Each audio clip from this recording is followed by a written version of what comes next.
अहिल्यादेवी सामाजिक व शैक्षणिक विकास ट्रस्टनं दिघे वस्तीमधल्या गरीब कुटुंबातील 4 मुलं दत्तक घेऊन त्यांच्या शिक्षणाची जबाबदारी घेऊन कोकरे कुटुंबाला मदतीचा हात दिलाय।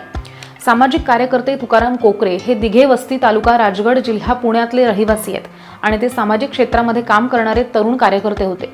पण ते एका सामाजिक कामासाठी गेले तेव्हा त्यांच्या डोक्याला दुखायला लागलं आणि काही काळानंतर त्यांच्या डोक्यामध्ये रक्तस्राव झाला आणि ते बेशुद्ध झाले।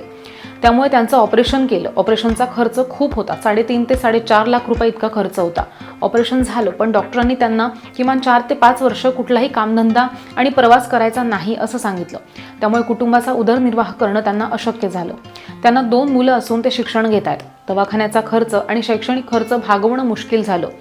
गेल्या 3 वर्षांपूर्वी त्यांचे बंधू नवनाथ कोकरे यांचं सुद्धा निधन झालेलं होतं। त्यांना सुद्धा 2 मुलं आहेत। त्यांच्याही कुटुंबाची बऱ्यापैकी जबाबदारी हेच उचलत होते, पण त्यांच्या ऑपरेशनमुळे दोन्ही कुटुंबाचा खर्च भागवणं अवघड झालं।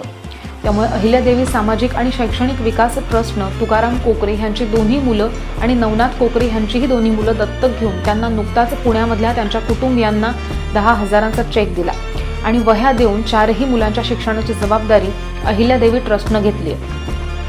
तुकाराम कोकरे पूर्णपणे बरे होत नाहीत तोपर्यंत त्यांच्या कोकरे कुटुंबियांच्या मुलांची शिक्षणाची जबाबदारी अहिल्यादेवी ट्रस्ट घेईल, अशी माहिती ट्रस्टचे अध्यक्ष प्रवीणजी काकडे यांनी दिली आहे। तुकाराम कोकरे हे नेहमी समाजासाठी प्रामाणिक काम करत असून त्यांच्या कुटुंबावरती अशी वेळ आली आहे, त्यामुळे त्यांना आता मदतीची गरज असल्यानं प्रवीण काकडे यांनी सामाजिक बांधिलकी जपत एक हात मदतीचा त्यांना दिलाय।